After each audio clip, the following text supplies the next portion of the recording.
Hello प्यारे बच्चों, आप सभी का अपना यूट्यूब चैनल YRS क्लास में बहुत बहुत स्वागत है। प्यारे बच्चों, हम पढ़ रहे हैं विषय हिंदी क्लास 12 यानी कक्षा 12 का जो विषय आपका हिंदी है। हिंदी में जो आपके बहुविकल्पी के महत्वपूर्ण प्रश्न हैं, मैं आज उन सभी प्रश्नों को आपके सामने अच्छे तरीके से बताऊंगा। चलते हैं प्रश्न नंबर 74, जो कि प्रश्न नंबर 1 से शुरू होगा। यहाँ से ये आपके सामने कह रहा है, यात्रा वृत्त विधा किस युग की अमूल्य धातु है। ऑप्शन पहला है भारतीय युग की है, या द्विवेदी युग की है, या छायावादी युग की है, या छायावादोत्तर युग की है। तो प्यारे बच्चों, इन चारों ऑप्शन में ऑप्शन नंबर आपका पहला सही है, भारतीय युग। यानी यात्रा वृत्त विधा किस युग की अमूल्य धातु है, भारतीय युग की अमूल्य धातु है। प्रश्न नंबर 75 आपके सामने कहा जा रहा है, हिंदी में रिपोर्टाज विधा का प्रवर्तक किसे माना जाता है। ऑप्शन पहला है महादेवी वर्मा, दूसरा है राहुल सांस्कृत्यायन, तीसरा है कन्हैया लाल मिश्र प्रभाकर, चौथा है बाबू गुलाब राय। तो प्यारे बच्चों, इन चारों ऑप्शन में ऑप्शन नंबर आपका तीसरा सही है, कन्हैया लाल मिश्र प्रभाकर। यानी हिंदी में रिपोर्टाज विधा का प्रवर्तक कन्हैया लाल मिश्र प्रभाकर को माना जाता है, जो कि ऑप्शन नंबर आपका तीसरा सही है। प्रश्न नंबर 76 आपके सामने कह रहा है, हिंदी में रिपोर्टाज लिखने का प्रचलन हुआ। हिंदी में रिपोर्टाज लिखने का प्रचलन हुआ। ऑप्शन पहला आपके सामने कह रहा है छायावादी युग में, दूसरा है छायावादोत्तर युग में, तीसरा है भारतीय युग में, चौथा है द्विवेदी युग में।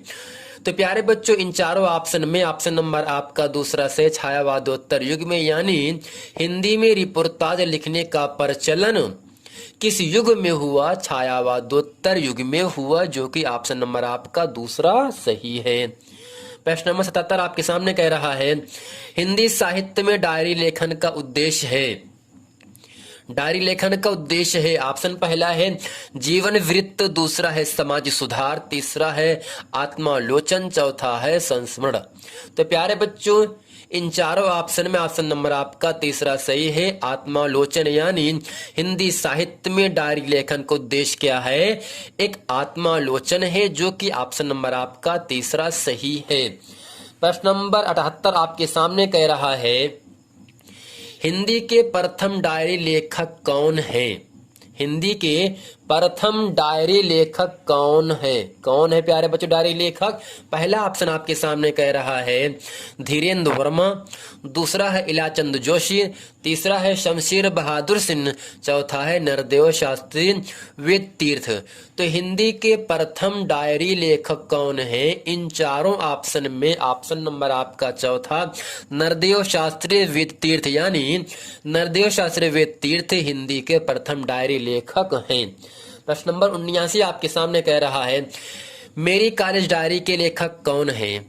ऑप्शन पहला है इलाचंद जोशी, मोहन राकेश, धीरेन्द्र वर्मा, नरदेव शास्त्री। तो प्यारे बच्चों, मेरी कॉलेज डायरी के लेखक कौन है, धीरेन्द्र वर्मा है, जो कि ऑप्शन नंबर आपका तीसरा सही है। यानी धीरेन्द्र वर्मा ने अपने जीवन काल में मेरी कॉलेज डायरी की रचना की।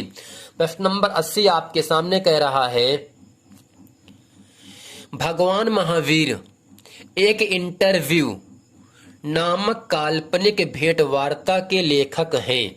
ऑप्शन पहला है राजेंद्र यादव, दूसरा है लक्ष्मी चंद्र जैन, तीसरा है मोहन राकेश, चौथा है धीरेन्द्र वर्मा।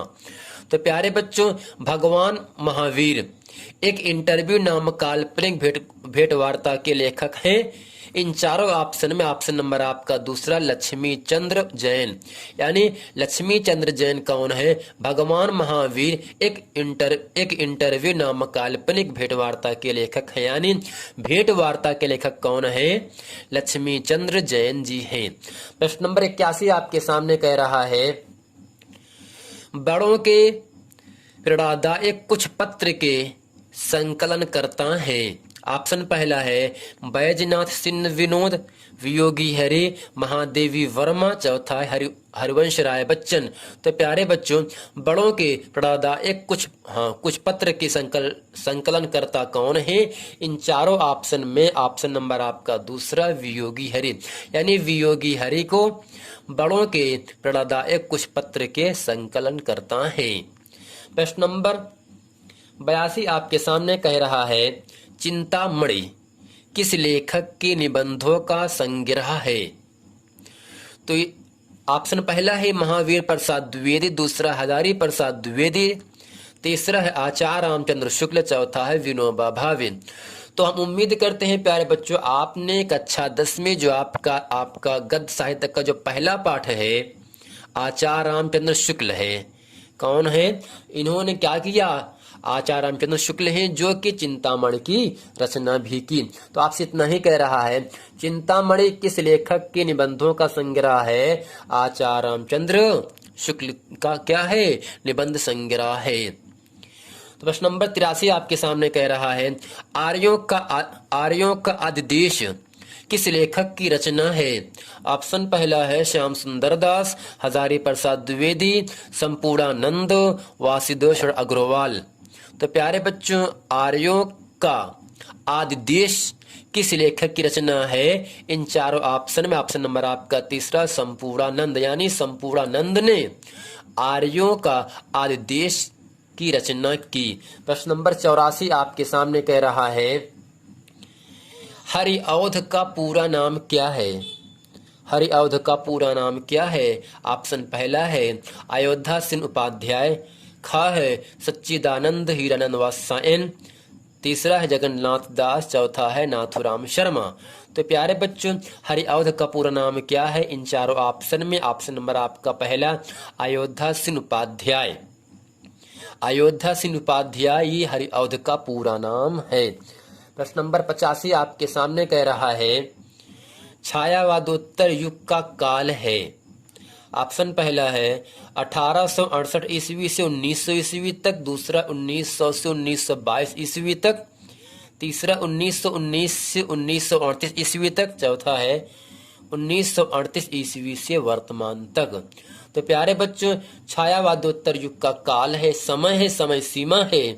इन चारों ऑप्शन में ऑप्शन नंबर आपका घ सही है। 1938 से लेकर अब तक यानी वर्तमान तक, यानी 1938 से वर्तमान तक किस युग का काल है? छायावादोत्तर युग का काल है। प्रश्न नंबर 86 आपके सामने कह रहा है,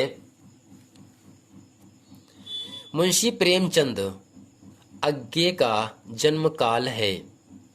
ऑप्शन पहला है 1870 ईस्वी और 1992 ईस्वी, यानी प्रेमचंद और अज्ञे दोनों का जन्म काल है, यानी कब पैदा हुए। दूसरा है 1875 1907, तीसरा 1880 1911, चौथा है 1879 1920। तो प्यारे बच्चों, मुंशी प्रेमचंद का जन्म कब हुआ? 1880 ईस्वी में हुआ, जबकि अज्ञे का जन्म 1911 ईस्वी में हुआ। इसलिए इन चारों ऑप्शन में ऑप्शन नंबर आपका तीसरा सही है। प्रेमचंद कब पैदा हुए? 1880 ईस्वी में, जबकि अज्ञे का जन्म कब हुआ? 1911 ईस्वी में। ऑप्शन नंबर आपका तीसरा सही है। प्रश्न नंबर 87 आपके सामने कह रहा है, डॉक्टर संपूर्णानंद का जन्म काल है 1880, 1890, 1905, 1910। तो प्यारे बच्चों, डॉक्टर संपूर्णानंद का जन्म काल है इन चारों ऑप्शन में ऑप्शन नंबर आपका दूसरा 1890, यानी 1890 ईस्वी में डॉक्टर संपूर्णानंद का जन्म काल है। प्रश्न नंबर 88 आपके सामने कह रहा है, साकेत की रचना विधा क्या है? साकेत की रचना विधा क्या है? नाटिका है या अखंड काव्य है या मुक्तक काव्य है या महाकाव्य है? तो प्यारे बच्चों, साकेत की रचना विधा क्या है? इन चारों ऑप्शन में ऑप्शन नंबर आपका चौथा महाकाव्य है। तो साकेत क्या है प्यारे बच्चों? एक आपका महाकाव्य है। 89 आपके सामने प्रश्न नंबर कह रहा है, पथ के साथी की रचना विधा है। पथ के साथी की रचना विधा है, कहानी है, जीवनी है, आत्मकथा है या संस्मरण है? तो प्यारे बच्चों, पथ के साथी क्या है? एक आपका संस्मरण है, जो कि ऑप्शन नंबर आपका घ सही है। प्रश्न नंबर 90 आपके सामने कह रहा है मधुआ की रचना विधा है, रेखा चित्र है, कहानी है, नाटक है या उपन्यास है। तो प्यारे बच्चों आपको याद रखना है मधुआ की रचना विधा है, कहानी, जो कि ऑप्शन नंबर आपका दूसरा सही है। प्रश्न नंबर 91 आपके सामने कह रहा है रॉबर्ट नर्सिंग होम में की रचना विधा है, कहानी, नाटक, रेखा चित्र या रिपोर्टाज। तो प्यारे बच्चों आपको याद रखना है रॉबर्ट नर्सिंग होम में की रचना विधा क्या है। इन चारों ऑप्शन में ऑप्शन नंबर आपका घ रिपोर्टाज, यानी रॉबर्ट नर्सिंग होम एक आपका रिपोर्टाज है, जो कि ऑप्शन नंबर आपका चौथा सही है। प्रश्न नंबर 92 आपके सामने कह रहा है गद्य की विधा जो नहीं है। ऑप्शन पहला आलोचना, दूसरा है निबंध, तीसरा है उपन्यास, चौथा है गद्य काव्य। तो प्यारे बच्चों गद्य की विधा जो नहीं है, इन चारों ऑप्शन में ऑप्शन नंबर आपका घ गद्य काव्य नहीं है, जबकि आलोचना है, निबंध है, उपन्यास है। गद्य की विधा आलोचना, निबंध, उपन्यास है, जबकि गद्य की विधा जो नहीं है वो ऑप्शन नंबर आपका घ महाकाव्य नहीं है। तो प्यारे बच्चों उम्मीद करते हैं इस वीडियो में मैंने आपके सामने जितना प्रश्न अच्छे तरीके से आपको बता दिए हैं वो सभी प्रश्न आपको अच्छे तरीके से याद हो गया होगा। तो प्यारे बच्चों उम्मीद करते हैं ये पूरा प्रश्न वीडियो आपको समझ में आ गया होगा। यदि ये वीडियो आपको समझ में तो वीडियो को लाइक करें, कमेंट करें और अपने दोस्तों में खूब शेयर करें। मिलते हैं अगले वीडियो में, तब तक के लिए थैंक यू।